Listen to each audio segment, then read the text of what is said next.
नमस्कार, हरियाणा न्यूज देख रहे हैं आप। मैं हूं आपके साथ केशव कुमार और हरियाणा में हो चुकी है तस्वीर पर सियासी तकरार।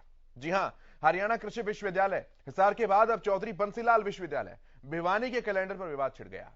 चौधरी बंसीलाल विश्वविद्यालय के कैलेंडर चौधरी बंसीलाल की तस्वीर नहीं लगाते हैं, यह आरोप उस पर लगा और तस्वीर हटाने पर प्रदेश की सियासत भी गर्मा गई। जहां पूर्व सीएम बंसीलाल की बहू और तोशाम से कांग्रेस विधायिका किरण चौधरी ने सरकार पर हमला बोला, तो वहीं भाजपा के प्रदेश अध्यक्ष ओम प्रकाश धनखड़ ने गलती करने वाले के खिलाफ कार्रवाई की मांग की है। उधर महम से विधायक बलराज कुंडू ने इसकी शिकायत राज्यपाल से की है और सियासत को गरमा दिया है। बात करेंगे इन तमाम मुद्दों के ऊपर। क्या यह किसी प्रशासनिक अधिकारी की लापरवाही है या फिर इसमें सरकार का ही कोई मिला जुला रूप प्रारूप है? बात करेंगे तमाम पहलुओं के ऊपर, क्योंकि कांग्रेस ने इतिहास से छेड़छाड़ का आरोप लगाया है। पहले रिपोर्ट देखिए, पूरे मसले को समझिए।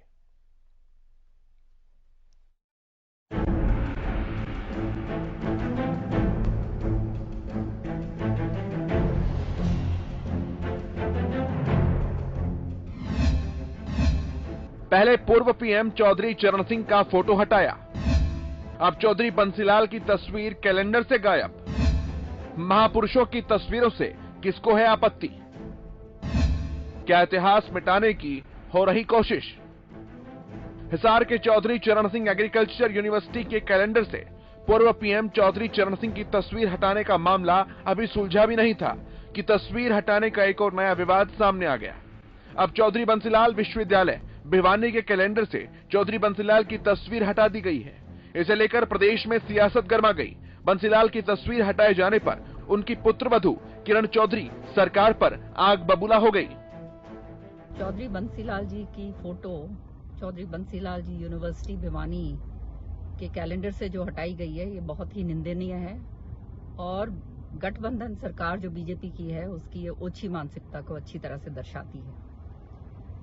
चौधरी बंसीलाल जी हरियाणा के निर्माता थे, ये सब जानते हैं, और इतिहास को मिटाने की कोशिश जो ये बीजेपी सरकार करने की कोशिश कर रही है, ये कामयाब कभी नहीं होगी, क्योंकि इतिहास को आप बदल नहीं सकते हैं। ये विश्वविद्यालय पूर्व सांसद श्रुति चौधरी ने भिवानी के बच्चों के लिए बनाकर दिया था, भिवानी जिले के और आसपास के लोगों के लिए, और आज बहुत सारे युवक जो हैं यहाँ पे पढ़ रहे हैं, उसका फायदा उठा रहे हैं। आज जिस तरह से चौधरी बंसीलाल जी का नाम कैलेंडर से हटाया गया है, इससे ज्यादा और ओछी मानसिकता क्या हो सकती है। इसी तरह से एग्रीकल्चर यूनिवर्सिटी में चौधरी चरण सिंह जी की भी फोटो जो हटाई गई, वो भी बहुत बड़ा अपमान है। मैं तो केवल एक बात कहना चाहूंगी कि ये जो वीसी भी है, इसकी भी बहुत ही घटिया और ओछी सोच जो है ये दर्शाती है। तो ये किस तरह से ये बच्चों को आगे पढ़ाएंगे? मैं केवल ये बात कहना चाहती हूँ कि आने वाले समय में लोग ये सारी चीजें देख रहे हैं, और जो ये पहली ऐसी सरकार है कि सरकार जो है इतिहास बदलने की कोशिश कर रही है। वहीं अब इस पर प्रदेश में सियासत तेज हो गई है।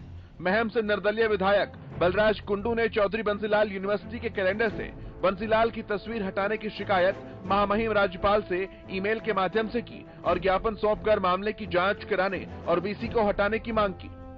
चौधरी चरण सिंह हरियाणा कृषि विश्वविद्यालय हिसार है, उसका जब कैलेंडर आया और उस कैलेंडर से हमारे उस महापुरुष और किसानों के मसीहा कहे जाने हमारे ऐसे शख्सियत और देश के पूर्व प्रधानमंत्री और देश के सबसे बड़े सूबे के जो मुख्यमंत्री रहे, और जिसको 36 बिरादरी जो किसानी से जुड़े हुए लोग जो उनको एक अपना आदर्श और मसीहा मानते हैं, उस शख्सियत की फोटो का उस कैलेंडर से गायब होना, ये उनका कितना बड़ा अपमान है, ये कितनी छोटी मानसिकता है। अब उसमें वाइस चांसलर का कितना रोल है या सरकार के आदेश का है, ये तो जांच से ही पता चलेगा। एक तरफ भारतीय जनता पार्टी की सरकार, भारतीय जनता पार्टी के नेता पश्चिम यूपी में वोट लेने के लिए चौधरी चरण सिंह को आदर्श मानने की बात करते हैं, उनके आदर्शों पर काम करने की बात करते हैं, उनके योगदान की बात करते हैं, उनकी गाथा गा रहे हैं, और उसी तरफ दूसरे साथ लगते हरियाणा प्रदेश के अंदर के उनके नाम की उस विश्वविद्यालय के अंदर से उनका कैलेंडर से फोटो गायब करना, ये किस प्रकार की दोगली नीति है इनकी, उसको दर्शाने का काम करते हैं। उत्तर प्रदेश भाजपा अध्यक्ष ओपी धनखड़ ने चौधरी बंसीलाल की तस्वीर हटाने को बहुत बड़ी भूल बताते हुए तुरंत सुधारने की मांग करते हुए कहा कि फोटो हटाने वालों पर कार्रवाई होनी चाहिए। मैं कहूँगा कि ये ऐसी बात है कि ऐसी भूल नहीं की जानी चाहिए थी। ये एक बड़ी गलती है और इस गलती को तुरंत सुधार कर और नया कैलेंडर छापकर बांटना चाहिए और जिसने ये गलती की है जरूर उस पर कार्रवाई करनी चाहिए। महापुरुषों जिनके नाम पर विश्वविद्यालय हैं, जिन भी के नामों पर विश्वविद्यालय हैं, उन महापुरुषों का बाबा साहब अम्बेडकर के नाम से, बंसीलाल जी के नाम से, चौधरी चरण सिंह के नाम से, हमने जिन जिन महापुरुषों के नामों से विश्वविद्यालय बनाए हैं, उन विश्वविद्यालयों का चित्र सदैव जो है कैलेंडरों पर रहना चाहिए। एक तरफ सरकार उन महापुरुषों के साथ न्याय दिलाने की बात करती है जिनकी कांग्रेस काल में अनदेखी हुई, लेकिन जिस तरह से हरियाणा कृषि विश्वविद्यालय हिसार से पूर्व पीएम चौधरी चरण सिंह की तस्वीर कैलेंडर से हटाई गई और उसके बाद चौधरी बंसीलाल विश्वविद्यालय भिवानी से बंसीलाल की तस्वीर हटाई गई, उससे सवाल उठता है कि देश के महापुरुषों के साथ इंसाफ और प्रदेश के महापुरुषों के साथ अन्याय कौन कर रहा है? ये दोहरा मापदंड क्यों? सवाल ये भी है, क्या तस्वीर हटाकर इन महापुरुषों का अपमान नहीं किया गया? अगर हाँ, तो फिर तस्वीर हटाने के बाद सरकार ने यूनिवर्सिटी के प्रशासन पर क्या एक्शन लिया? Bureau report, Haryana news.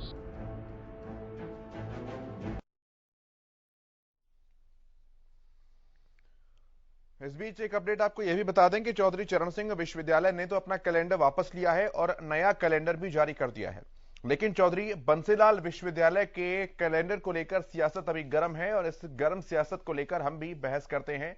जो पैनल मेरे साथ जुड़ा है, सबसे पहले परिचय मैं आपका करा दूं। मेरे साथ हुकुम सिंह भाटी भारतीय जनता पार्टी के प्रवक्ता मौजूद हैं, अमित नेहरा जी राजनीतिक विश्लेषक हमारे साथ हैं, खालिद चहलका जी कांग्रेस के प्रवक्ता हमारे साथ हैं और हरदीप पाडला जी जेजेपी के प्रवक्ता हमारे साथ हैं। आप सभी का बहुत स्वागत है हरियाणा न्यूज पर। हुकुम सिंह भाटी जी, सबसे पहले मैं आप ही से जवाब लूंगा क्योंकि आप ही का मुद्दा है। ये इंटेंशनली हुआ है, अनइंटेंशनली हुआ है, किसी की लापरवाही से हुआ है क्या? और अगर लापरवाही से हुआ है जैसा कि आपके प्रदेश अध्यक्ष कह रहे हैं, तो फिर जांच कब तक, एक्शन कब तक? पार्टी के प्रदेश अध्यक्ष माननीय ओम प्रकाश धनखड़ जी का एक बहुत साफ और सीधा बयान आया है कि ये एक भूल है और जिसने भी भूल की है उनके खिलाफ कार्रवाई तो निश्चित तौर पर की जानी चाहिए। और दूसरी बात, जिन महापुरुषों के नाम पर विश्वविद्यालय हैं, उनकी नाम को हमेशा सदैव सामने रख करके और उनके विषय में पढ़ाया जाना चाहिए, जानकारी उपलब्ध कराई जानी चाहिए, इसमें कोई संशय नहीं है, कोई दो राय नहीं है। दूसरी बात, जिन लोगों ने ये भूल की है, जिन्होंने चाहे वो जानने में हुई अनजाने में हुई, निश्चित तौर पर उनके खिलाफ कार्रवाई होगी, ये ऐसा हमारा विश्वास है और हम आपको विश्वास दिला सकते हैं, जनता को भी विश्वास दिला सकते हैं। मतलब सरकार की किसी तरह की कोई सहमति नहीं है इस चीज के अंदर? नहीं, सरकार की सहमति हो ही नहीं सकती।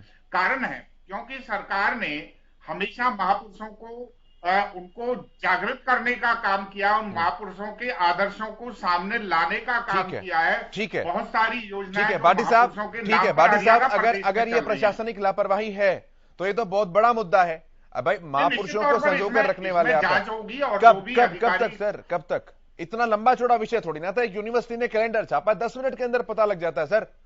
देखिए, एक बात ये, चौधरी चरण सिंह कृषि विश्वविद्यालय हिसार ने तुरंत सबसे पहला जो काम है उस कैलेंडर को वापस लिया और नया कैलेंडर जारी कर दिया। जो फर्स्ट काम है, जो करना चाहिए, सबसे पहला काम वो किया।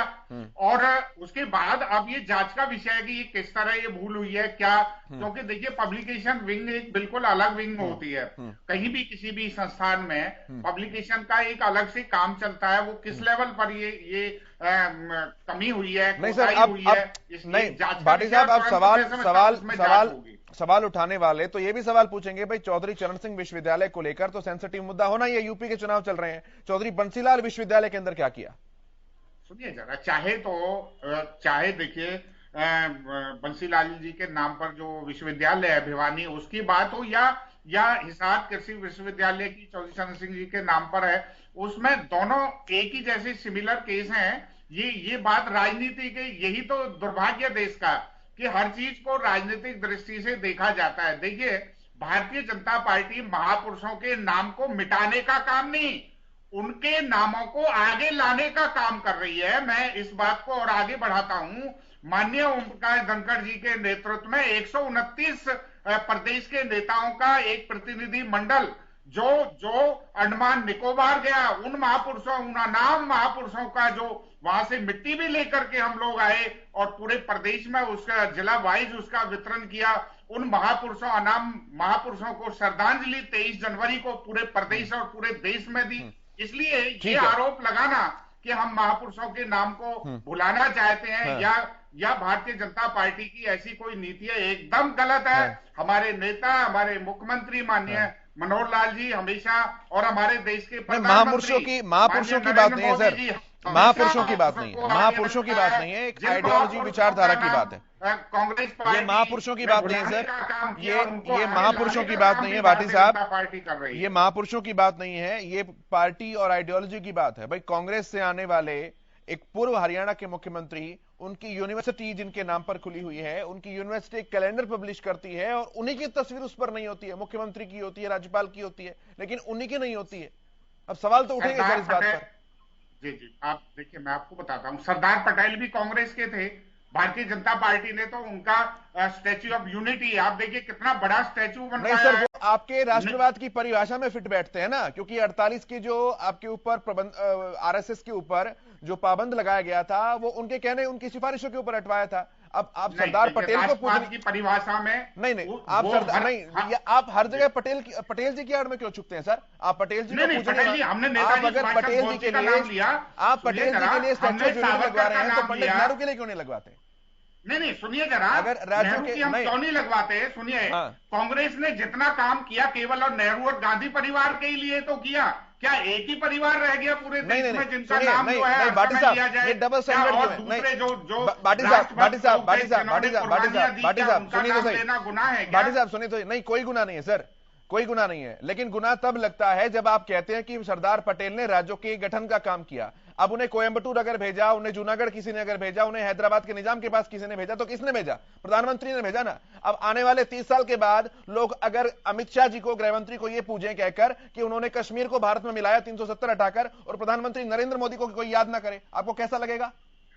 नहीं, देखिए, जहां तक कश्मीर की बात करते हैं तो कश्मीर का मुद्दा तो केवल और केवल पंडित जवाहरलाल नेहरू उन्होंने ही फंसाया। अब मैं क्या पूछ रहा हूं सर, आप क्या बोल रहे हैं? मतलब ठीक है, मैं अब आगे बढ़ रहा हूं, आप कह रहे हैं कि प्रशासनिक लापरवाही है। आपको एक ही उदाहरण की बात कर रहा हूं। नहीं ठीक है भाटी साहब, मैं आगे बढ़ रहा हूं, मैं इतिहास में जा नहीं रहा सर। आप पंडित जवाहरलाल नेहरू से मुकाबला आप दूसरे उनका ना करें। मैं मुकाबला नहीं कर रहा सर, ना, मैं मुकाबला नहीं कर रहा। अगर मैं आपको, हम कहते वीर सावरकर को क्यों नहीं याद किया सर? अगर मैं आपको दो अलग अलग गिलासों में दूध और पानी दिखा रहा हूं तो मैं गिलास की तुलना कर रहा हूं दूध और पानी की नहीं। कोई बात नहीं, मैं बात करूंगा इस मुद्दे के ऊपर, डिबेट को डाइवर्ट नहीं करते। पहले इनिशियल कमेंट लेता हूं, खालिद भाई के पास आता हूं। खालिद भाई रखिए अपनी बात।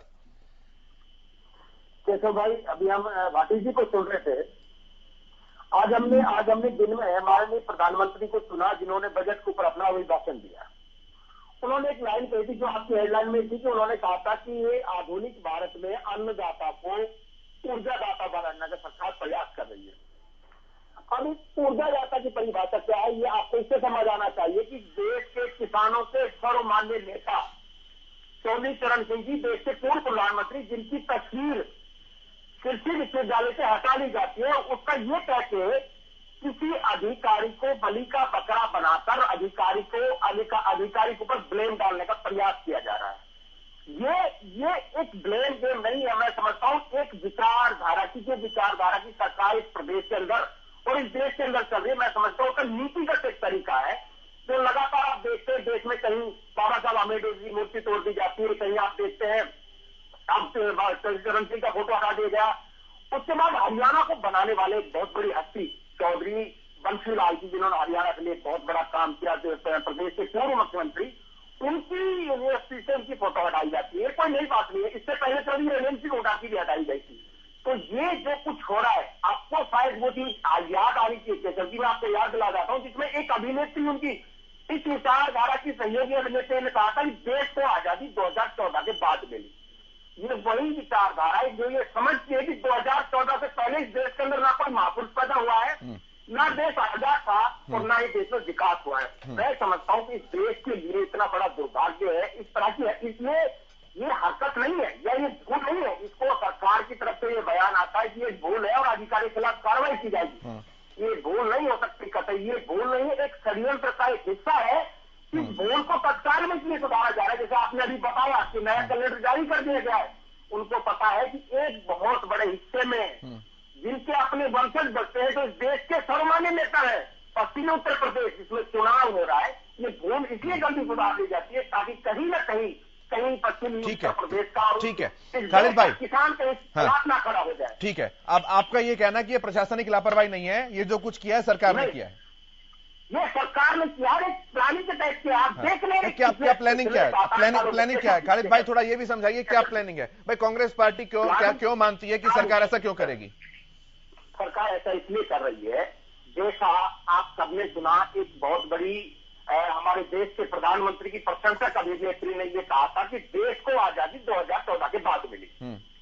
ये एकाएक दिया हुआ बयान नहीं हमको समझ सकते। जो उस विचारधारा से इस तरह से प्रभावित है, उनको ये लगता है कि इस देश में जो पहले इतिहास है, इस देश के जो महापुरुष हैं, उनको हटाकर इस देश में कुछ 2-3 लोगों को महापुरुष और देश का विधाता बना दिया जाए। किन 2-3 लोगों को, किन 2-3 लोगों को बनाया जाए? इस देश में बैठे हुए हमारे देश के माननीय प्रधानमंत्री, इस देश के गृह मंत्री और ऐसे बहुत सारे नेता जो उनकी आइडियोलॉजी को बहुत बड़े लोग। आप बताइए ना सर, मैं स्पेसिफिकली पूछ रहा हूं।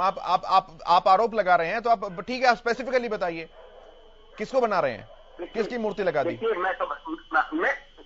मैं समझता हूं कि इस देश के अंदर हर चौराहे पर, इस देश के अंदर मुख्य स्थलों पर, इस देश की यूनिवर्सिटी पर, इस देश की माननीय अदालतों पर ये चाहते हैं कि इस देश के अंदर गॉडसे की मूर्ति लगाई जाए। इस देश के अंदर हमारे देश के माननीय प्रधानमंत्री की मूर्ति लगाई जाए।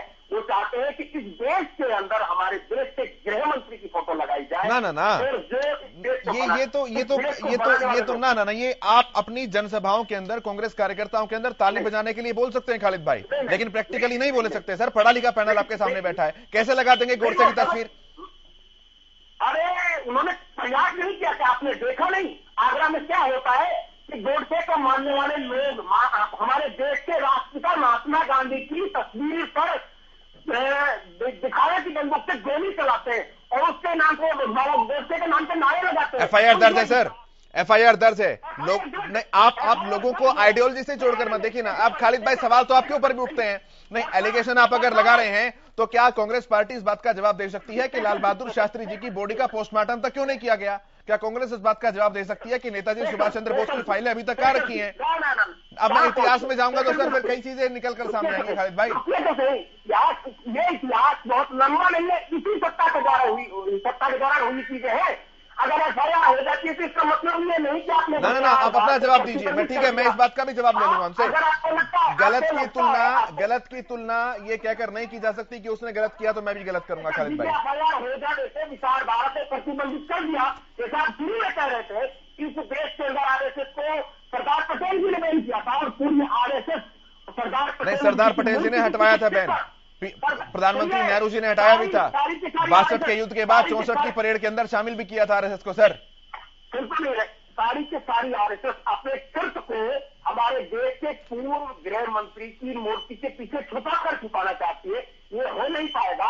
आप ऐसे कैसे सोचते हैं कि एक कैलेंडर बनता है खालिद भाई, मैं पुरानी बातों में नहीं जा रहा, वरना आप इस बात का भी जवाब नहीं दे पाएंगे कि देश के पहले राष्ट्रपति पंडित राजेंद्र प्रसाद जी का अंतिम संस्कार कहां और किस हालत में किया गया था, कौन उनकी सुध लेने वाला नहीं था। सर मैं नहीं जा रहा वहां पर, कोई बात नहीं।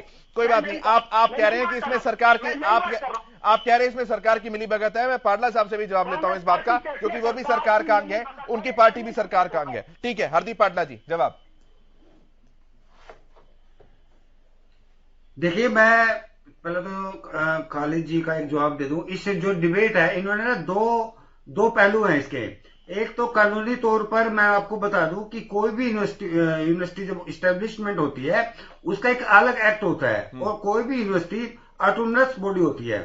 उसके जो एडमिनिस्ट्रेशन के अंदर सरकार का उसमें कोई रोल नहीं होता।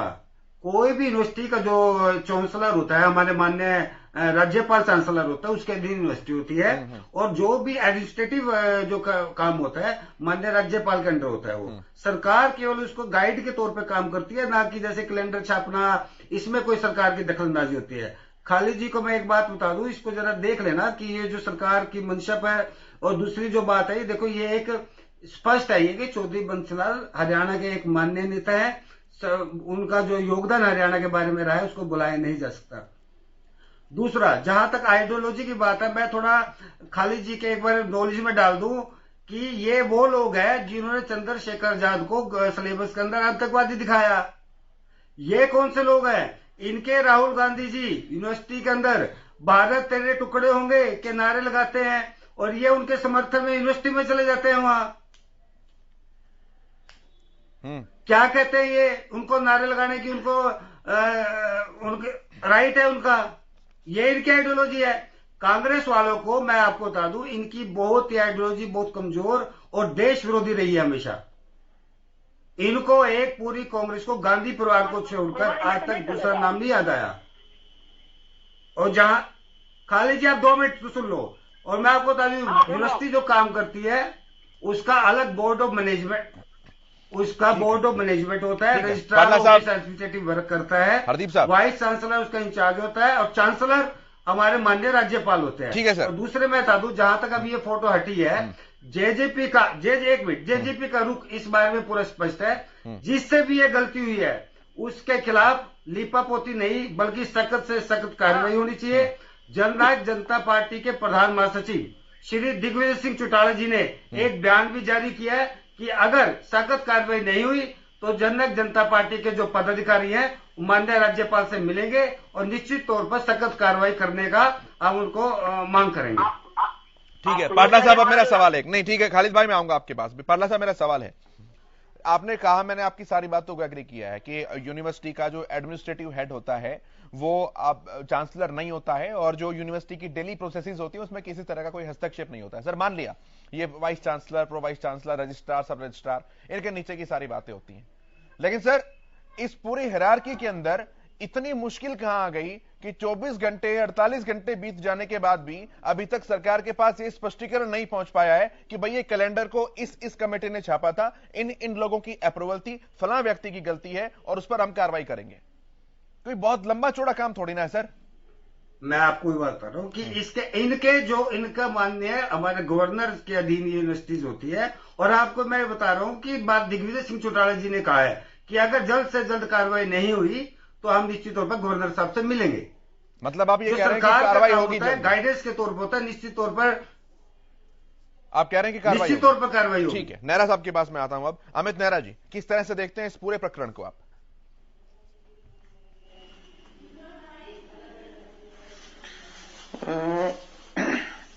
देखिए केशव, इसमें काफी सारी बातें हैं।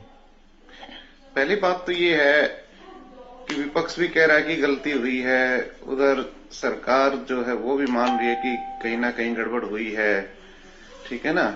और ये भी हो रही है, विपक्ष ये मांग कर रहा है कि दोषी पे कार्रवाई हो और सरकार भी ये चाह रही है कि दोषी पे कार्रवाई हो, ठीक है ना, जिसने गलती की है। अब असली खेल आप सुने,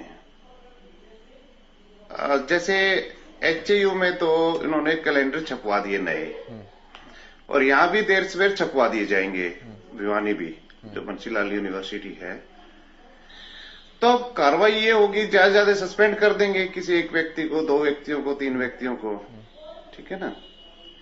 लेकिन उससे हासिल क्या होगा? मान लिया टर्मिनेट भी कर दिया, उसको सेवा से बर्खास्त भी कर दिया, भाई दोबारा जो कैलेंडर छपा है तो उसकी कॉस्ट तो सरकार पे गई है दोबारा।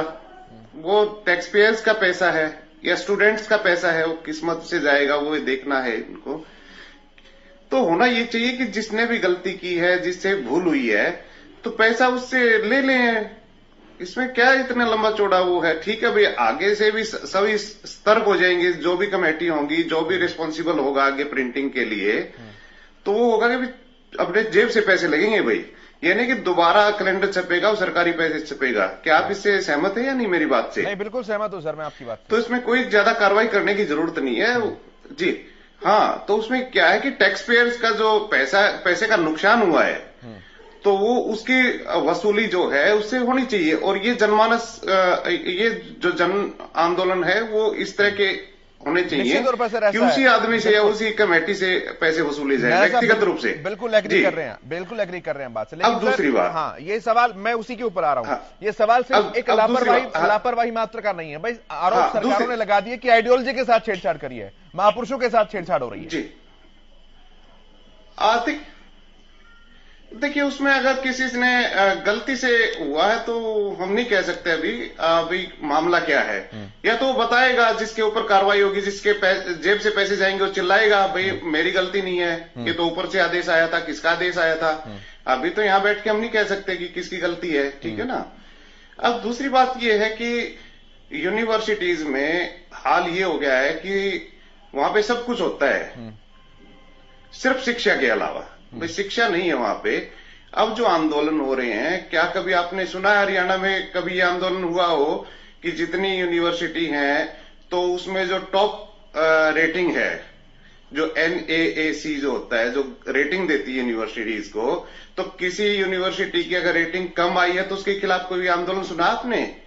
किसी विपक्षी दल ने आंदोलन किया है कि रेटिंग कम क्यों है, यहाँ पे शिक्षण कार्य कम क्यों हो रहे हैं, प्लेसमेंट कम क्यों हो रही है, रैंकिंग ओवरऑल जो है देश में हमारी ये कम क्यों हो रही है? उसके लिए तो कभी हम सोचते ही नहीं, ठीक है ना। हमारी ये है कि हमें फायदा किसमें है ये देख रही हैं ये विपक्षी पार्टियां। हमें आम आदमी को जागरूक करना होगा कि ये हमारा पैसा है, टैक्स पेयर्स का पैसा है, तो वहां पे जो माहौल है क्या वो हमारे लिए अनुकूल है या नहीं, हमारे बच्चों के लिए अनुकूल है नहीं। ठीक है, स्टूडेंट कैसी शिक्षा ग्रहण कर रहे हैं, ये भी इसका एक पर्सपेक्टिव है। फोटो में या प्रतिमा जी, ये भी इसका एक पर्सपेक्टिव है। लेकिन आज हमें ये सुधारों का होने चाहिए। बिल्कुल, ये सुधारों का एक अलग से हम इस पे विषय का चर्चा रखेंगे सर। लेकिन आज खालिद भाई मैं आप ही के पास आ रहा हूं। अगर जैसा कि नेहरा साहब भी कह रहे हैं और अगर कमेटी बैठती है, निकलकर चीज सामने आती है, वाकई इसमें किसी प्रशासनिक कोई लापरवाही इसके अंदर पाई जाती है, तो क्या फिर किरण चौधरी माफी मांगेंगी, जिन्होंने सबसे पहले इस बहस को शुरू किया और कहा कि इतिहास को नष्ट करने का काम प्रदेश सरकार कर रही है? सही मायने में तो केशव भाई मुद्दा तो यह है कि सरकार नहीं, एक आइडियोलॉजी विशेष रूप से इस देश के महापुरुषों और विशेष संस्थानों पे काम कर रही है। उन पे उनका पूरी तरह से कब्जा है। मात्र आपको उदाहरण के लिए बता देता हूँ, बहुत छोटी सी बात है। हमारे आपके घर में हम कोई अपना विजिटिंग कार्ड बनाते हैं या कोई शादी का कार्ड बनाते हैं, उस कार्ड को 3 से 4 बार रीचेक किया जाता है कि आप देख लीजिए कोई नाक तो नहीं छूट गया, कोई चीज तो नहीं छूट गई। और आप ऐसे कैसे मान लेते हैं कि एक बड़ी यूनिवर्सिटी जिसको माननीय राज्यपाल जी की देखरेख में चलती है, उसका कैलेंडर छपता है, उसको चेक नहीं किया गया होगा। मैंने कहा ना, ये गलती नहीं हो सकती केशव जी। ये एक आइडियोलॉजी का संयंत्र है जो लगातार इस देश और प्रदेश में काम कर रहा है। अगर आप ऐसा करेंगे, एक कमेटी बनाएंगे और किसी 1-2 व्यक्तियों का बलि का बकरा बनाकर अपना दाग भरना चाहेंगे तो ये संभव नहीं है, क्योंकि आप लगातार वो करते आ रहे हैं जो आज आपने किया है। रेगुलरली सरकार वही करती आ रही है पिछले 8 साल। नहीं खालिद भाई अगर वाकई ये आइडियोलॉजी का खेल है सर, देखिए 10वीं क्लास की हिस्ट्री की किताब आज तक भी वही है जो मैंने पढ़ी थी। कोई बीते 10, 12, 15 सालों में उसमें कुछ बदला नहीं है। 10वीं क्लास तक एक भी लेसन जो है हमें भगत सिंह का नहीं पढ़ाया गया, लाला लाजपत राय का नहीं पढ़ाया गया, झांसी की रानी का नहीं पढ़ाया गया। झांसी की रानी को हमारे देश के बालक हिंदी की किताब से जानते, जो सुभद्रा कुमारी चौहान की कविता है, खूब लड़ी मर्दानी, वो तो झांसी वाली रानी थी, हिस्ट्री की किताब से नहीं जानते। तो क्या मैं सोचूं कि कांग्रेस की विचारधारा ने इनको हटाने का काम किया आपकी थ्योरी के अनुसार? नहीं, किसी भी इस देश के स्वतंत्रता सेनानी पर, महापुरुष पर हर सब्जेक्ट को अलग अलग किताब लिखी हुई है। तो आप सर 10वीं क्लास तक मैं आपको ऑन एयर कह रहा हूं, विद प्रूफ कह रहा हूं कि एक भी चैप्टर झांसी की रानी लक्ष्मीबाई का नहीं है इतिहास के अंदर। मेरी बात खत्म होने दीजिए। हम इस देश की झांसी की रानी को किताबों में पढ़ते हैं, आप नहीं पढ़ते होंगे अलग बात है, लेकिन आप तो ये कहना चाहते हैं कि अब जो आरएसएस का सब्जेक्ट ना मैं पूछ लूंगा उनसे, मैं उनके हिस्से का सवाल उनसे पूछ लूंगा सर। सवाल मैं आपके हिस्से का पूछ रहा हूँ। जो आरएसएस का सब्जेक्ट खुले में लाया जा रहा है, तो इस तरह तरफ आप देश को ले जाना चाहते हैं, ये एक विषय है, इसको गंभीरता से कौन सा आरएसएस का सब्जेक्ट आ गया खालिद भाई? कौन सा आरएसएस का सब्जेक्ट आ गया? कौन सा आरएसएस का सब्जेक्ट आ गया? 1986 के बाद नई एजुकेशन पॉलिसी आज बनी है, उसमें भी सिलेबस चेंज होने वाली कहीं बात नहीं आई है। कहां से बात कहते हैं सर? आपको शायद नॉलेज में नहीं, आपकी नॉलेज में शायद नहीं होगा। आपको बता देना चाहता हूँ कि आप जहां जहां भाजपा की सरकार है वहां पे स्कूलों में एक सब्जेक्ट पढ़ाया जाएगा जो आपके ये जो संघ सेवक है उसकी शिक्षा आपको देगा। वो क्या क्या क्या दोबारा बोलिए, जरा दोबारा बोलिए। जो संघ की शिक्षा ये लोग देते हैं संघ के स्कूलों में, हाँ। अब उसको सरकारी स्कूलों में लोग ने क्या कहां से लेकर आए सर? ये नहीं, ये ज्ञान कहां से लेकर आए आप खालिद भाई? ये ज्ञान नहीं है मेरे भाई, ये सच्चाई है। ये कोई सच्चाई नहीं है सर, कोई सच्चाई नहीं है। नेशनल एजुकेशन पॉलिसी NEP 1986 के बाद अब 2020 में बनी है, कस्तूरी रंगन जी की अध्यक्षता में जो बनाई गई है सर, उसमें भी कहीं इस तरह की कोई बात नहीं है कि आरएसएस के सब्जेक्ट्स पढ़ाए जाएंगे। एक सप्लीमेंट्री किताब लगती है, सरकारें अपने अपने हिसाब से लगाती हैं। अब यही तो है ना, आप एक तरफा बोलने लग जाते हैं। अगर आपको भी ऐसा लगता है, अगर आपको भी लगता है और आपके चैनल को भी, माननीय चैनल को भी ऐसा लगता है कि ये मात्र एक भूल है, तो मैं समझता हूं आप भी हरियाणा के हितों के ना मैं तो हर पहलू पे बात कर रहा हूं। मैंने आपसे पहले सवाल उनके ऊपर उठाए थे। मैंने अब सवाल खालिद भाई, जब सवाल आपके ऊपर आते हैं, जब सवाल कांग्रेस के ऊपर आते हैं, जब कांग्रेस के ऊपर सवाल आते हैं तो आप एक्सप्लेनेशन क्यों नहीं देते? जब सवाल कांग्रेस के ऊपर नहीं, आप जब सवाल जब कांग्रेस के ऊपर आते हैं तो आप मुद्दों को भटकाते क्यों हैं? खालिद भाई, जब सवाल कांग्रेस के ऊपर आ जाते हैं तो मुद्दे भटकाते क्यों हैं? जब मैं भाजपा से सवाल कर रहा हूं, नहीं, जब मैं भाटी साहब से सवाल कर रहा हूं तो आप बड़े चटकारे लेकर सुन रहे हैं। जब मैं भाटी साहब से सवाल कर रहा हूं तो आप बड़े चटकारे लेकर सुन रहे हैं, और वही सवाल जब मैं आपसे पूछ रहा हूं तो आप डिफेंसिव हो गए। हम क्या ये समझे हरियाणा के लोग आप सरकार के बड़े षड्यंत्रों का सपोर्ट कर रहे हैं? कोई सपोर्ट नहीं कर रहे, और आपके कहने से ऐसा नहीं होगा। मैं आपसे झांसी की रानी का सवाल पूछ रहा था, आपसे बताया नहीं गया वो। और आपकी थ्योरी के अनुसार अगर ये सरकार ने किया है तो सर फिर पिछले सारे इतिहास की भूल का ठीकरा भी 70 सालों वाला आपके ऊपर ही फोड़ा जाता है। थ्योरी आप खुद बनाते हैं, फिर कहते हैं हमारे ऊपर ठीकरा फोड़ रहे हैं। जो भाषा है बिल्कुल वही भाषा है जो सरकार बोलती 8 सालों में। सरकार 8 साल ये नहीं कहती, 8 साल में आपसे ये नहीं बता पाइए देश और प्रदेश को कि हम सत्ता में है, जो कुछ गलतियां कर रहे हैं हम कर रहे हैं, वही भाषा आप बोल रहे हैं कि 70 साल में देश को। अरे मैं उनकी बात का एग्जांपल दे रहा हूं खालिद भाई, मैं उनकी बात का एग्जांपल दे रहा हूं कि वो ऐसे बोलते हैं तो आप परेशान हो जाते हैं। ठीक है, मैं उन्हीं से जवाब ले लेता हूं। ठीक है, अब आप जवाब नहीं दे रहे, कोई बात नहीं, मैं बढ़ जाता हूं। मैं जबरदस्ती नहीं करूंगा आपके साथ। भाटी साहब, आप जवाब बोल रहे हैं। नहीं सर, आप जवाब दे नहीं रहे हैं, आप इधर उधर भटका रहे हैं। आप तो उनकी नहीं, केशव जी आप उनकी भाषा बोल रहे हैं तो मैं सर, मैं तो सच की भाषा बोलूंगा। आपको सच से अगर परेशानी हो तो 100 बार हो। खालिद भाई, मैं तो सच की भाषा बोलूंगा, मैं तो सवाल पूछूंगा। आपको अगर परेशानी हो तो 100 बार हो। मैं सवाल पूछूंगा सर, मैं सवाल पूछूंगा। कल तक मैं कांग्रेस में था, आज आपकी मौजूदगी में आप मुझे भाजपा में शामिल कर देंगे, मुझे कोई आपत्ति नहीं है इस बात से, लेकिन मैं सवाल पूछूंगा। मैं भाटी साहब के पास आ रहा हूँ। सर, गलत और सही क्या है वो बहस के जरिए ही पता लगेगा ना लोगों को। अब जब सवाल पूछने की बात आती है उनसे तो आप चटकारे लेते हैं कि ठीक उनसे सवाल पूछ रहे हैं। तो मैं आपसे सवाल पूछता हूं तो ना सवाल सुनते हैं ना जवाब देते हैं। मैं भाटी साहब के पास आ रहा हूं, बहुत देर से शांत है। मैं भाटी साहब के पास आ रहा हूं। भाटी साहब, रखिए अपनी बात। मैं इसको बहुत ज्यादा राजनीतिक मुद्दा नहीं बनाना चाहता हूं, लेकिन मैं अब ये खालिद जी जब बिल्कुल देखिए, एक झूठ दिल्ली से बोला जाता था, कन्याकुमारी तक जाता था, खालिद जी वही काम कर रहे हैं। दिल्ली से बोला जाता था और जम्मू कश्मीर तक जाता था, ये कांग्रेस ने काम किया। खालिद जी को आपने पूछा, महारानी झांसी लक्ष्मीबाई को जो इतिहास में स्थान मिलना चाहिए था क्यों नहीं मिला? आपने पूछा अगर ये बात कि भाई ये कोई राजनीतिक साजिश है, अगर नहीं निकलती तो क्या माफी मांगेंगे? और तीसरी बात उन्होंने जोड़ दी कि आरएसएस का एजेंडा, आरएसएस की जो किताबें पढ़ाई जाएंगी, जबकि पूरा देश जानता है जो नई शिक्षा नीति आई है वो ग्रेडिंग सिस्टम है। अगर 10वीं पास है तो उसको भी एक ग्रेडिंग होगी, +1 +2, मतलब हर स्टैंडर्ड का उसकी कहीं ना कहीं स्वीकार्यता होगी। ये नया वो कहता है, कोई दूसरे सिस्टम में कोई परिवर्तन नहीं किया है। और जो देखिए दूसरी बात, अभी हमारे साथी कहते हैं ये खालिद जी कि प्रधानमंत्री जी ने बयान दिया कि हम किसान को ऊर्जादाता बनाएंगे। कांग्रेस को कुछ बातें पिछले 70 सालों में समझ ही नहीं आई इसीलिए देश इतना पीछे चला गया। ये कहते हैं कि 14 में देश ने आजादी ली, 14 में नया भारत बना, क्या क्या बना। हम ये कहते हैं कि 2014 ने वो बहुत सारे काम किए जो 70 साल पहले होने चाहिए थे। ऊर्जादाता, मैं केशव जी आपको बताना चाहता हूं, मैंने 2017 में, मैं हकीकत बता रहा हूं आपको, मैं किसान परिवार से हूं, मैंने ट्यूबवेल को और सोलर ऊर्जा से चलते देखा, जो उनका बहुत बड़ा फार्म हाउस था। मैं गया और मेरे को बहुत हैरानी हुई और मैंने कहा बताइए ये तो बहुत अच्छा काम है, हमारे हरियाणा में भी होना चाहिए। माननीय मुख्यमंत्री जी ने उसके ऊपर पूरा काम शुरू किया। ठीक है भाटी साहब, ऊर्जा के ऊपर सब्सिडी। ठीक है भाटी साहब, दूसरी बात, ठीक है सुनिए, इनको मैं अभी बात पूरी कर रहा हूं।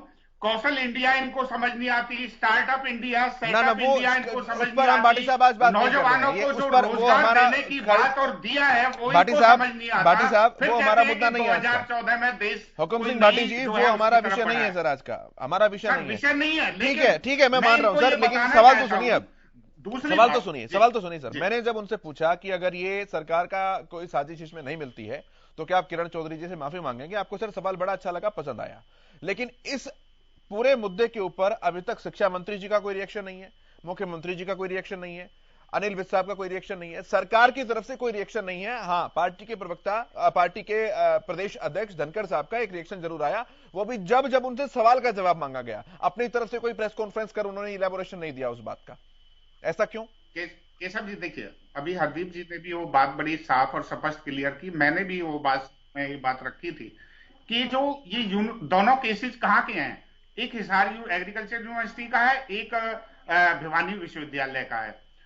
और दोनों क्योंकि विश्वविद्यालय एक ऑटोनोमस बॉडी है और उसके ऊपर किसी हर मामले में अनिल विज जी आ जाए, हर मामले में शिक्षा मंत्री बयान दें, ठीक है, इस स्थिति स्पष्ट होगी और निश्चित तौर पर देखिए सरकार का रुख भी इसमें आने वाला है और निश्चित तौर पर कार्रवाई होगी। मैं आपको विश्वास दिला सकता हूं, सरकार ने कभी किसी को नहीं छोड़ा।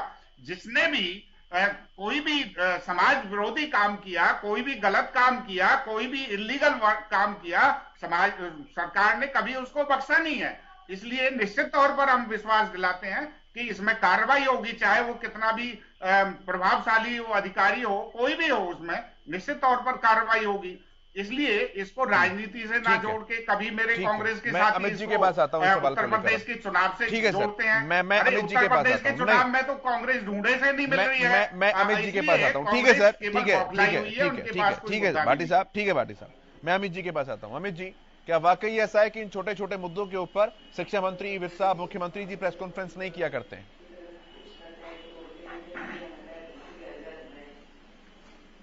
नहीं, अगर वो विपक्ष में होते तो करते ना।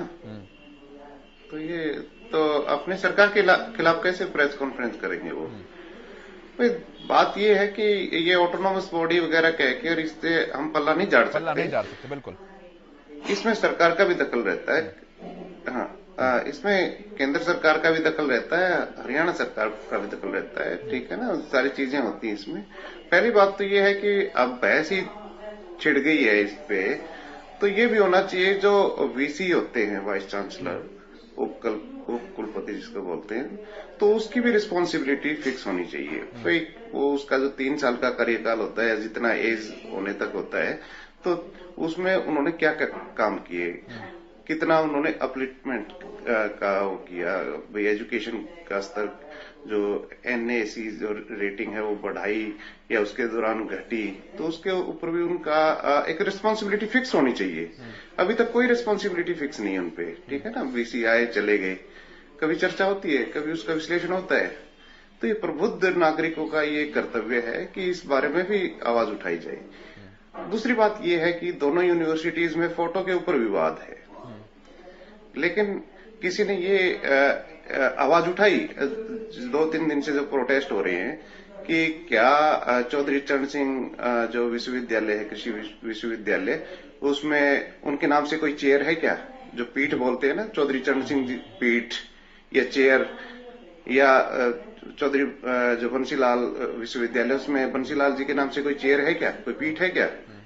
भाई अगर वो पीठ हो दोनों जगह, तो उनके जो कार्य हैं, उनका जो क्रियाकलाप रहे हैं, तो उनके बारे में समग्र जी कैलेंडर दिखता है जनता को नहीं। भाई जनता अब राजनीतिक तो क्या दल है तो कि जनता को देख जनता के को उठाएंगे ना आप सर। भेड़ बकरियों की तरह आप अपने जी हाँ। जी बिल्कुल बिल्कुल। तो उसमें क्या है कि विपक्ष का भी धर्म है कि इस तरह की चीजों को उजागर करे और एक जनमत तैयार करे, ठीक है ना। कैलेंडर कोई बहुत बड़ा इशू नहीं है भाई, दूसरा आ जाएगा, ठीक है ना, मुद्दा शांत हो जाएगा।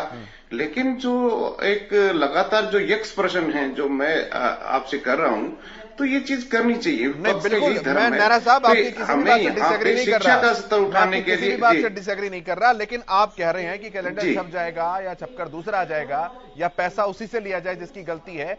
ठीक है, अगर बात इतनी सी होती तो कोई दिक्कत नहीं थी, लेकिन कांग्रेस पार्टी तो इसको इतिहास तक उठा लाई है, गड़े मुर्दे उखाड़ने लगी है। भाजपा पर, सरकार पर ये आरोप लग रहे हैं कि आप इतिहास को मिटाने का प्रयास कर रहे हैं। तो बहस तो एक वाइडर पर्सपेक्टिव में हो गई ना सर अब यहां पर।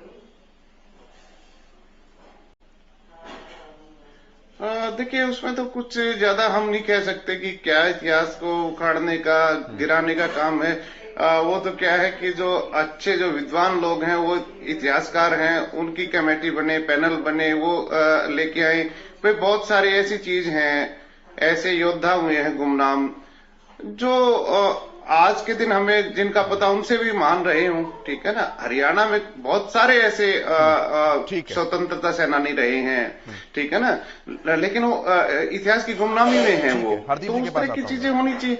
अब ये तो बहुत लंबा विस्तार हो जाएगा, लेकिन सबसे बड़ी बात ये है केशव कि हमें चर्चा आज इस पे भी करनी चाहिए कि वहां का एजुकेशन का लेवल क्या है उन दोनों यूनिवर्सिटीज का। भाई जब 1975 में जब स्थापना हुई थी HAU की, तो उस समय क्या था, आज क्या है, बीच में क्या हुआ, तो उन पे एक विश्लेषण होना चाहिए, उन पे चर्चा होनी चाहिए। भाई चौधरी बंसीलाल विश्वविद्यालय है, कितने साल हो गए इसकी स्थापना को, क्या अचीवमेंट रही है, ठीक है ना, तो किसका कार्यकाल कैसा रहा है, तो उस पर चर्चा होनी चाहिए। फोटो एक सिंबॉलिक है, ठीक है भाई, भावनाएं आहत हुई हैं, ठीक है ना, लेकिन उससे कोई इतना बड़ा असर नहीं पड़ेगा कि उससे स्टूडेंट पास हो जाएंगे, एक्सीलेंट डिग्री लेके आएंगे, ठीक है ना होने से भी कोई बहुत ज्यादा फर्क नहीं है। ठीक है, गलती मान ली, नया कैलेंडर आ गया, लग गया, लेकिन जो मेन मोटिव है यूनिवर्सिटी का, वो फोटो छापना नहीं है, कैलेंडर छापना नहीं है, शिक्षा देना है। आप शिक्षा के ऊपर लेटर लिखिए। किरण चौधरी को भी ये होना चाहिए कि बार बार जब जो रिजल्ट आते हैं उनको लेके, उनको संभालना चाहिए कि यूनिवर्सिटी अपने क्षेत्र में काम सही कर रही है। हरदीप जी के पास आता हूं।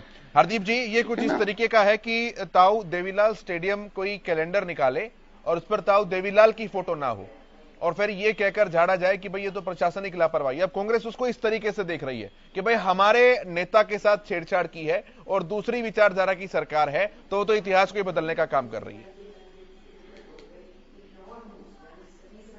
देखिए, जो खालिद जी ने जो बात कही है, उसको अगर निचोड़ निकालना तो आप देखिए आज कांग्रेस की हालत हरियाणा के अंदर नहीं, पूरे देश के अंदर देखिए क्या है। ऊपर से नीचे तक कांग्रेस की जो बुखलाहट है, नेताओं में नहीं कार्यकर्ताओं में भी बुखलाहट है। और देखिए, जब कोई भी पार्टी, जो भी कोई पार्टी आज कांग्रेस की एक बीमार की तरह काम कर रही है, और जब कोई बहुत ज्यादा बीमार हो जाता है, आप देखते होंगे ना उसको, कभी झाड़ फूक वाले के पास जाते हैं, कभी किसी डॉक्टर, इनको अब और कोई मुद्दा नहीं मिलता। जिस हिसाब से हरियाणा की सरकार काम कर रही है, कोई इनको बात कहने के लिए नहीं है। इसलिए इन बातों पर, ये क्या बात है, कैलेंडर से फोटो नहीं हुई, सरकार कह रही है कार्रवाई होगी, और ये इतिहास तक ले गई बात। असल में कांग्रेस आज पूरी तरीके से वेंटिलेटर पे है, और जब कोई चीज वेंटिलेटर पे होती है तो ये इनको आशा होती है कि इस मुद्दे को पकड़ लो, शायद थोड़ी सी सांस आ जाए। लेकिन मैं खालिद जी को बता दूं, जो हालत आज कांग्रेस की है, ये चाहे कितनी सांस लेने की कोशिश कर ले, लेकिन आने वाले चुनाव में कांग्रेस के सुपड़ा साफ होगा। खालिद भाई, क्या सोच है, कहां से कहां बात की और कहां चलेगी, सुपड़ा साफ होगा। आपको ये भ्रम कैसे हो गया कि आप सदियों तक इस देश की सत्ता में और प्रदेश की सत्ता में रहेंगे? केशव भाई, मैं आपको बताना चाहता हूँ, भाजपा का झूठ बोलने का स्टैंडर्ड क्या है। सिर्फ एक उदाहरण दे रहा हूँ, वैसे उसका कोई मुद्दा नहीं है। जब कल बजट पेश किया गया तो हमारे देश की जो वित्त मंत्री है, उन्होंने हर घर हर नल को लेकर उदाहरण दिया। आप जानते हैं उदाहरण कहां का था? वो उदाहरण था हरियाणा का, कि हमने हरियाणा में ये कर दिया है। एक देश की सरकार की मंत्री और देश के माननीय संसद में खड़े होकर ये झूठ बोलती है कि हरियाणा के हर घर के अंदर हर नल, हर पानी की व्यवस्था कर दी गई है। आप देख लीजिए, बहुत दूर मत जाइए, हरियाणा को मत घूमिए, गुड़गांव के आसपास ही देख लीजिए, आपको पता लग जाएगा कि भाजपा के झूठ बोलने का स्टैंडर्ड क्या है। वो झूठ बोलते हैं, सीमेंट ठोक के बोलते हैं, और जो उनको ये भ्रम हो रखा है कि कांग्रेस की बौखलाहट नहीं है, ये हमारी रिस्पॉन्सिबिलिटी है। अगर आपको लगता है अगर सरकार के साथ सहयोगी दल जो है जेजेपी, उनको अगर लगता है कि छोटी घटना है और कुछ पैसे वसूल में इसकी भरपाई हो जाएगी, तो मैं समझता हूँ उनकी ओछी मानसिकता छोटी मानसिकता का ही नतीजा है। अगर आपको लगता है कि देश के सर्वमान्य किसान नेता और देश के पूर्व प्रधानमंत्री चौधरी चरण सिंह जी का फोटो नहीं लगता है कैलेंडर पर, आप कल को यूनिवर्सिटी को किस तरीके से कसूर हटवाएंगे, कल को आप लखनऊ में जो बड़े उनके लखनऊ एयरपोर्ट की बड़ी स्टेशन लगी है उसको भी हटवाएंगे, और लोग कहेंगे अधिकारियों की भूल लगे। कि अधिकारियों की भूल नहीं होती है, सरकार के सहयोग के बिना अधिकारियों की कोई मजा नहीं है। इस तरह से एक पेट और एक लफ्ज आगे पीछे कर दे, लेकिन सरकार इसकी जिम्मेवारी नहीं लेगी, उल्टा अधिकारियों को बलि का बकरा बनाकर इसकी लीपापोती करेगी। और आप ये जिक्र छोड़ दीजिए कि हम सत्ता में है कि नहीं है, आप अपनी जिक्र करिए कि जिस तरह से आप फैसले ले रहे लगातार इस प्रदेश और देश के खिलाफ, आप बहुत जल्द आपके पास आप ये कहने लायक नहीं बचेंगे कि वोट बेदखल हो गए। नंबर आपका है, आपने जिस तरह से 700 किसानों की जान लेने के बाद आपको एक बड़ा मुद्दा बनाने के प्रयास आप लोगों ने किसानों के मसीहा, जिसको किसान देश का किसान कहता है, उसकी हस्ती के साथ आपने छेड़छाड़ की। ठीक है, ये आपको लगता नहीं आप 700 साढ़े मैं जवाब देता हूँ खा दीजिए कि हम सत्ता में है नहीं है, ये सत्ता आने जाने चीज है, लेकिन प्रदेश और देश के लोगों मैं जवाब लेता हूँ एक राजनीतिक दल होने के नाते वो हम निभा रहे हैं, निभाएंगे और निभाते रहेंगे। ठीक है खालिद भाई, मैं जवाब ले रहा हूँ हरदीप जी। जी, मैं खालिद जी से एक बात पूछना चाहता हूँ। इन्होंने बहुत जोर देकर कहा, और देखिए वो बात सही भी है कि चौधरी बंसीलाल जी हमारे बहुत मान्य है, हमारे हरियाणा के नेता रहे हैं, लेकिन क्या हमारे जननायक जनता पार्टी के प्रदेश के प्रधान सचिव श्री दिग्विजय सिंह चौटाला जी ने इस बात को उठाया है, क्या कांग्रेस के अंदर चौधरी बंसीलाल को महापुरुष मानने वाले केवल किरण चौधरी जी हैं? मुझे नहीं लगता कांग्रेस के किसी बड़े नेता का अभी तक कोई बयान आया इस बारे में। इस प्रदेश की अध्यक्ष हमारी माननीय अध्यक्ष तो खालिद जी क्या किरण चौधरी जी कांग्रेस पार्टी की नेता है, पूर्व में नेता प्रतिपक्ष नहीं है, आप ऐसे कैसे सोचते हैं? उनका फैमिली रिलेशन अलग बात है, कांग्रेस पार्टी की वो एक कार्यकर्ता है। क्या पूरी कांग्रेस के अंदर क्या पूरी कांग्रेस आपने चौधरी चरण सिंह का कैलेंडर आप ले आते हैं। आप एक खालिद जी आप एक बात सुनिए, किरण चौधरी जी उनके परिवार से आती है। क्या बात कर रहे हो आप? वो तो उनके परिवार से आती है। हम जब सरकार ये कह रही है, जब ये सरकार कह रही है कि निश्चित तौर पर कार्रवाई होगी, निश्चित तौर आपको वेट करना चाहिए, हरियाणा की सरकार पर आपको विश्वास करना चाहिए। आप विश्वास करते नहीं हो, आपके पास कहने को कुछ है नहीं, कोई मुद्दा आपके पास कहने को है नहीं, कांग्रेस वेंटिलेटर पर है। आप जानकर असल में मुद्दों को ढूंढ रहे हो। आपको ना चौधरी बंसीलाल से कोई लेना देना है, ना चौधरी चरण सिंह से भी लेना देना है।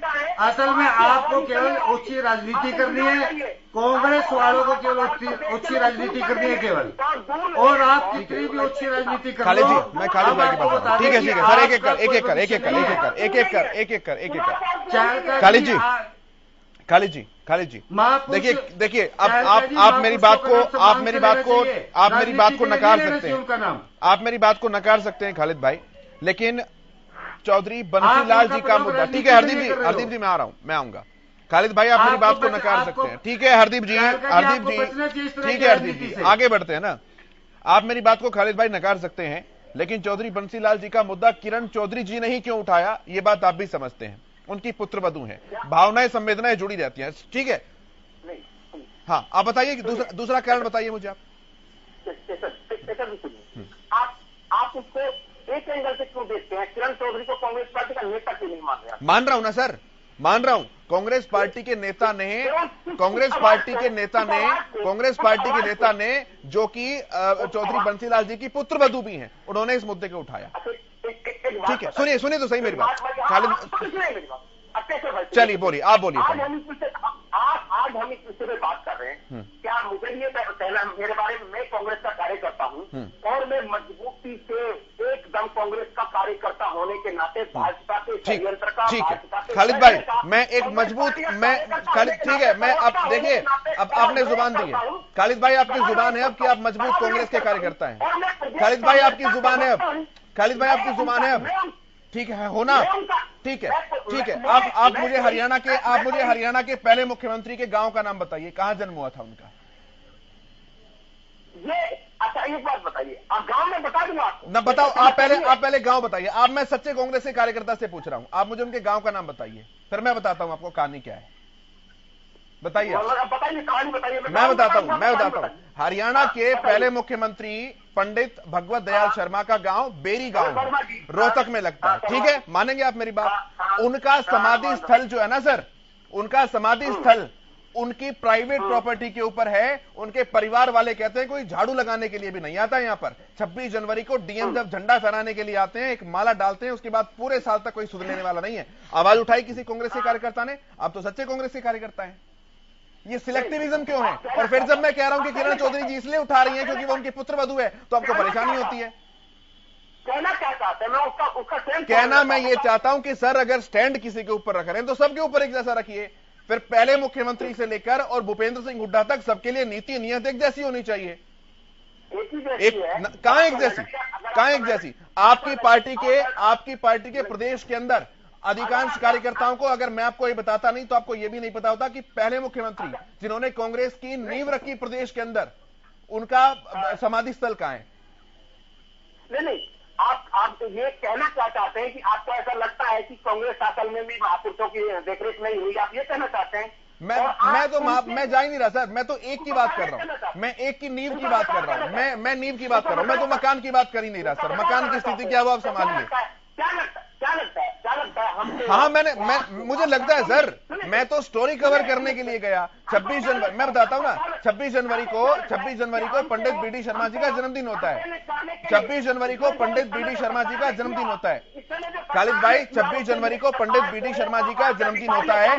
मैं स्टोरी कवर करने के लिए गया और मैंने देखा कि उनके घर के बाहर झाड़ू तक नहीं लगती है। धूल की इतनी मोटी मोटी परत जमी हुई है, उनके समाधि स्थल पर झाड़ू तक नहीं लगती है। वो भी तो कांग्रेस के कार्यकर्ता थे, कांग्रेस के मुख्यमंत्री थे।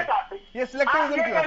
जो कुछ उन्होंने किया और जो किसी सरकार में हो रहा है, जो कुछ सरकार कर रही है, वो कोई बुरी बात नहीं है। ठीक है, आप ना बिल्कुल बुरी बात है सर। मैंने आपसे पहले सवाल उनके ऊपर उठाए हैं, खालिद भाई। कोई बात नहीं, आपको पसंद नहीं आएगी बात, मुझे पता है। मैं फाइनल कमेंट ले रहा हूं, समय बहुत कम है, फाइनल कमेंट ले रहा हूं एक एक कर। नेहरा साहब के पास आ रहा हूं सबसे पहले, नेहरा जी के पास सबसे पहले आ रहा हूं। फाइनल कमेंट केवल 10-10 सेकंड में। अमित नेहरा जी, जल्दी से। अगर बात भावनाओं की है तो हमें यह नहीं भूलना चाहिए कि 1996 से लेकर 1999 तक बीजेपी के सहयोग ने बंसीलाल जी ने सरकार बनाई थी, तो इस तरह की भूल नहीं होनी चाहिए थी। ठीक है, पाटला साहब जल्दी से 10 सेकंड के नैतिक फर्ज बनता है। पाटला साहब केवल 10 सेकंड, जल्दी से, समय कम है बहुत। देखिए, हम तो ये कह कि कोई भी महापुरुष हो उनके लिए सम्मान्य होता है, प्रदेश का हो या राष्ट्रीय स्तर का नेता, और उनकी सम्मान में किसी तरीके से कोताही नहीं होनी चाहिए। लेकिन ये जो मामला है, अगर सरकार की तरफ से, सरकार भी ये कह रही है, धनखड़ जी ने भी कहा है, जेजेपी के हमारे प्रधानमंत्री सचिव दिग्विजय सिंह ने भी कहा है कि जिस भी कोई भी कोताही बरती गई है, निश्चित तौर पर उस पर सख्त बाटी साहब जल्दी होगी।